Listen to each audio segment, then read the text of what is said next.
I would like to release you, but I want you to be a success. That's the most important thing to me. So do you want to know the truth of the question you just asked? Yes. If you release me without home confinement, you may as well leave me. Right from the start, this case grips you. A man who admits he cannot succeed without strict conditions faces a life-changing ruling. Will the judge take a chance on his transformation, or will past failures seal his fate? Stay tuned, because this is a courtroom exchange filled with raw honesty, redemption, and a decision that could change everything. And good afternoon, Lord Yagi, Assistant Public Defender, with on behalf of Mr. Merriquin, who is standing to my right. All right. Your name, sir? David Merriquin. Thank you. Ms. Yagi, your motion. Thank you, Your Honor. We are asking for reduction in Mr. Merriquin's bonds. I won't go into all the detail I did in my motion. I'll just mention a few things recently. Obviously, I know the court's well aware he's been in jail for quite some time. And the biggest thing that I wanted to highlight today are the changes that have taken place during his incarceration. I think one of the biggest ones is his meetings with PMH, his medication. He's now stable on his long-acting medication, injectable. I've been in touch with his sponsor and his parents, all of whom are very supportive. His sponsor told me that he has a great network of people. His sponsor's name is Patrick, and Patrick told me that both Patrick and Mr. Merriquin have a network of people, a sober network of people. There are meetings that I know Patrick attends at the Alano Club weekly. There are also Zoom option meetings that they've been talking about. I know Mr. Merriquin has interest in going to the Alano Club for the meetings with Patrick, weekly meetings. And the other thing that I just want to highlight, because I just spoke with his parents again, well, his mom again today, and his mom told me that she notices the difference in the way that Mr. Merriquin is speaking in terms of, ironically, his mom said that when he gets out, he needs to come up with a schedule. He needs to come up with, you know, this is what I'm going to do today, and this is my business I need to take care of.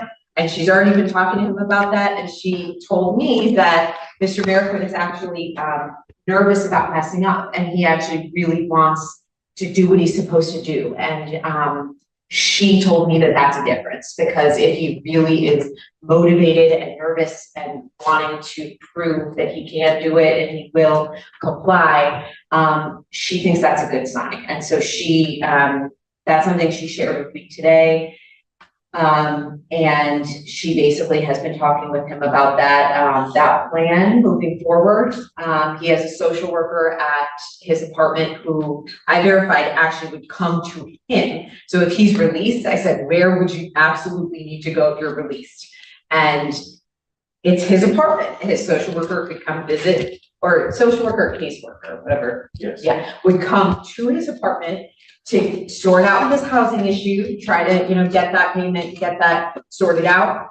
And then, you know, that would be step one. And then the meetings, you know, would be step two. But it does seem like he is in a much better place now than he was previously.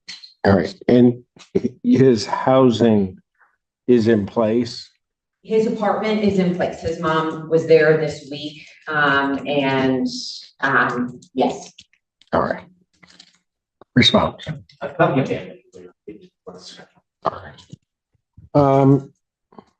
Merriquin, it's like you've been here forever. I get to take a seat, Your Honor. Yeah. A seat. Yeah. As Ms. Yagi was talking and arguing, and she was talking about the differences in you. A lot of times people think judges are sitting up here and they don't notice differences in people, and I notice a difference in you. You know, there was a point where you came in, and I don't know if you recall this, you had actually been before me on something else. You then came before me that time. And I'll just tell you, you were in bad shape. I've had plenty of time to stabilize on my meds, get right with my 12-step program, and basically make myself thick for being on the streets, because honestly, I wasn't. Yeah. I was right where I was supposed to be good. Yeah. And right now it's like, I feel like if I'm released, whatever the conditions are, I'll be able to meet them because I'm competent and I'm sober and, I'm working the program. All right. How many AANA meetings do you go to?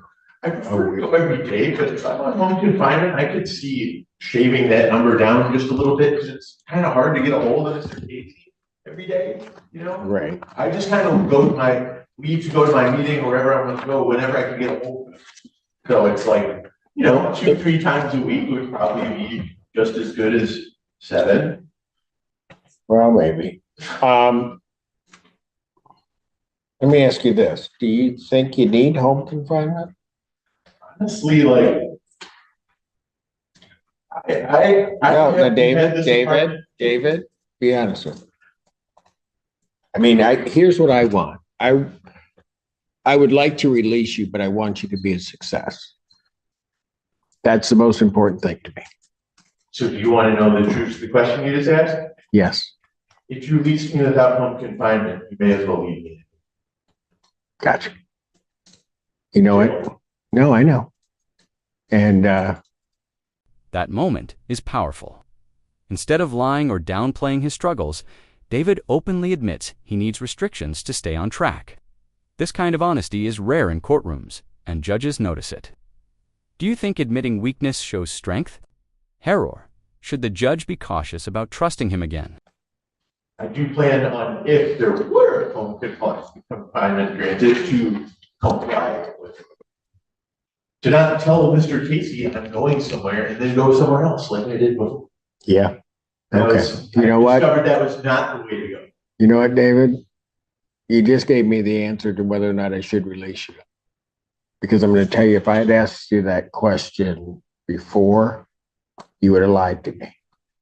You would not have been able to bring yourself to tell me that you needed that. It was hard. It was hard to admit to Yeah. you and to myself. Yep. All right. Here's what I'm going to do. I'm going to, and I'm going to do it this way, Michelle. I think it's probably going to be the best way to do this. I'm going to release a defendant on a PR. I'm going to sign an order for home confinement GPS tether. I will then set another hearing date, but what I want to see is after he's had a chance to talk with his mother, his worker, they go through details and kind of get himself adjusted. I want an order or something in terms of a plan for how he's going to proceed. Okay. I think we're set for an exam on Tuesday. That's correct. Before who? Me? No. Judge Freshour. Yeah, you're right. Thank you, sir. Perhaps we could sign me up for Perhaps what? double duty that day. You mean double? Well, I'm in here for that. It comes to you. Tell you what. That's well, no, I get what you're saying, that David. David, we're gonna do something a little bit different here, okay? Because your exam is set for this Tuesday, all right? It's before Judge Freshour. What I'm gonna do is I'm going to adjourn that preliminary examination to October 1st, but also before Judge Freshour. So I'm not changing the judge on that, okay? In the interim, that's going to allow Ms. Yagi to get the information that I just requested to me, allow you to settle in, figure out how you're going to do things, and allow Ms. Yagi to get an order to me prior to that point in time. Okay? That sound good? So it's like double duty, like you said, but it's just. Are you asking me if a PR bond and home confinement sounds good and then until October 1st?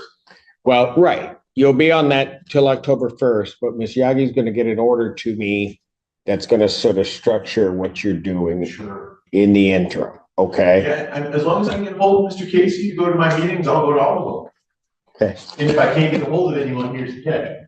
I'm not going to leave the house if I can't get a hold of them.